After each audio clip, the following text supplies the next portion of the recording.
Hello mga kalingap, this is Kurjens and welcome back sa ating YouTube channel. So kung bago po kayo sa ating YouTube channel, huwag niyo pong kalimutan mag-subscribe at click the bell button para lagi po kayong updated sa ating mga bagong upload na video.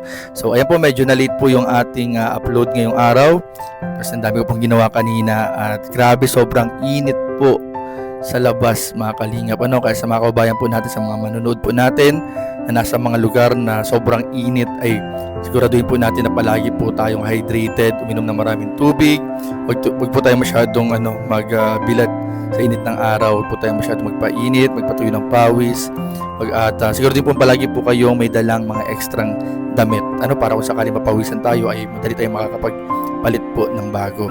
So grabe, ingat po tayong lahat, iba po yung init ngayong panahon, iba po yung, hindi ko pa alam kung summer or iba talaga yung init, napakainit po talaga ngayong panahon na ito. Pero yun nga po, so dumako na naman po tayo sa another day po kung saan po tayo po muli ay magbabahagi ng salita ng Lord. Siyempre po sa pinakaunang upload po natin ngayong araw. Every day po ay sa mga upload po natin, sisiguraduhin po natin na every morning or first upload in the day ay mag-share po tayo ng Word of God. So ngayong araw po nasa Matthew or Mateo 7 na po tayo. Kahapon nandun po tayo sa Matthew 6. Kung saan po nabanggit po natin yung sa Matthew 6:33 and 34. So ngayon naman po ang ating babahagi ay sa Matthew 7 verse 1, 2 and 3. Ayan, and 4 pala, kasama rin po ang 4. Ayan po mga kalingap. So babasahin po natin ang verse 1, 2, 3 and 4 ng Matthew 7. So kung meron po kayong mga Bible, pwede niyo pong tingnan ang mga nakasulat at nakalagay po sa Matthew 7 verse 1 to 4. So sabi po dito, ito galing mismo to, naka-red, color red po, pag naka-red po yung naka-letter po sa Bible, tulad po nito mga kalingap, ganyan niyo po, nakasulat po siya ng red, ibig sabihin po mga kalingap, si Jesus po ang nagsasalita. Pag naka-red po yung binabasa natin sa Bible, ibig sabihin po si Jesus po ang nagsasalita. So ang may sabi po nito mismo ay si Jesus. Sabi po niya, huwag ninyong husgahan ang iba para hindi rin kayo husgahan ng Diyos. Sapagkat kung paano ninyo hinusgahan ang inyong kapwa, ay ganoon din kayo huhusgahan ng Diyos.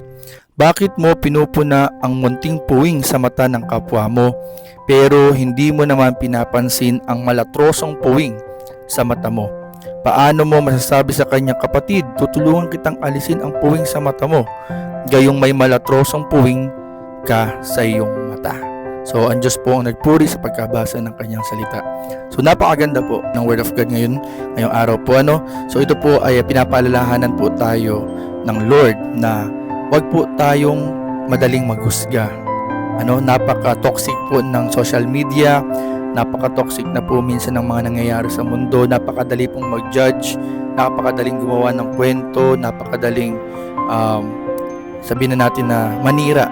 Ang dami po dyan mga kalingap gumagawa ng mga ikakasira ng ibang tao para silang umangat.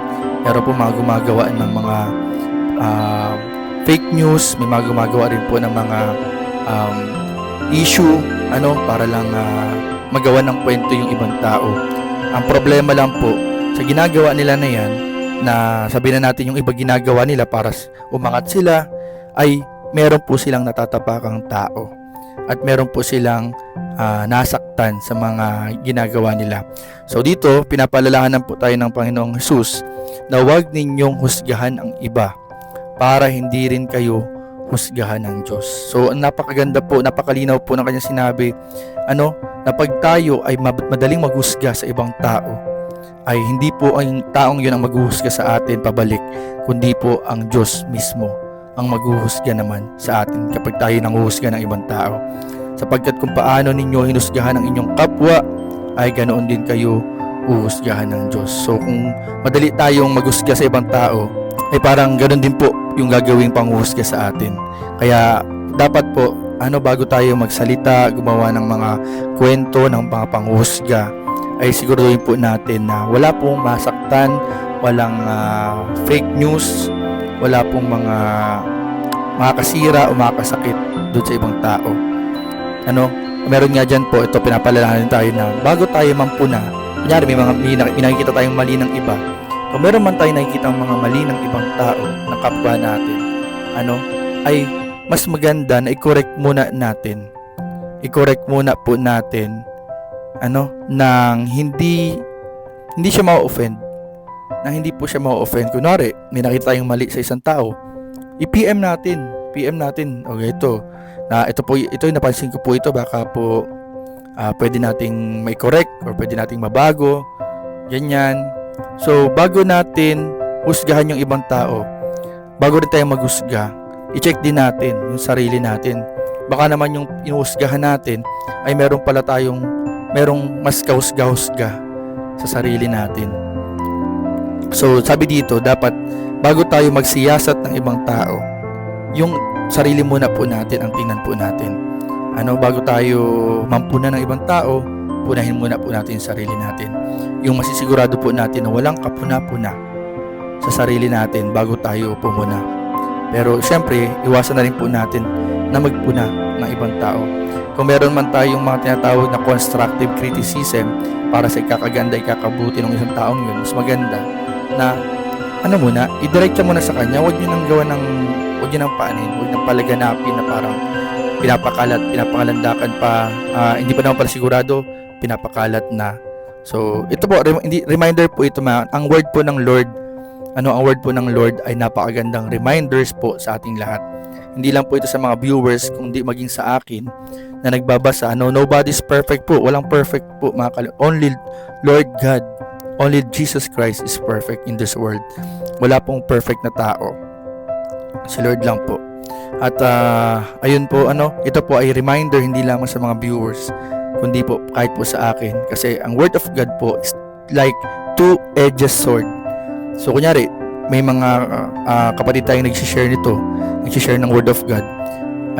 Hindi lamang yung nakarinig ang tinatamaan. Siyempre, may patama na rin sa sarili. Kumbaga, yung Word of God po talaga ay yung tagapagsalita ay tinatamaan at yung tagapakinig ay tinatamaan din. So napakagandang reminder po ito, pinapaalalahanan po tayong lahat ng Lord na iwasan po natin maging mapanghusga sa kapwa. At syempre, iwasan din po natin mampuna. Lalong-lalo na kung yung sarili natin ay meron din, katulad ng sinasabi kanina, may malaking troso, may malaki tayong puwing na hindi natin napapansin, tapos pinapansin na natin agad yung maliit na puwing ng kapwa natin, pero hindi pa natin pinapansin. Hindi natin minsan pinapansin yung puwing sa mata natin. So, sarili muna natin. Pinapalalahanan po tayo dito na yung sarili muna natin ang unahin nating i-correct. Yung sarili muna natin ang unahin nating itama. Yung sarili muna natin ang unahin nating punain bago tayo mampuna o pumuna ng ibang tao.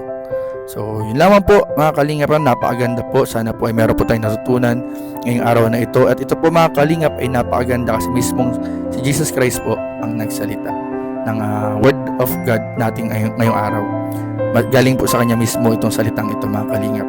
So, yun lamang po at maraming po salamat sa panonood. Please don't forget to like, comment, share, and subscribe sa ating mga video. Maraming po salamat. God bless. Bye-bye.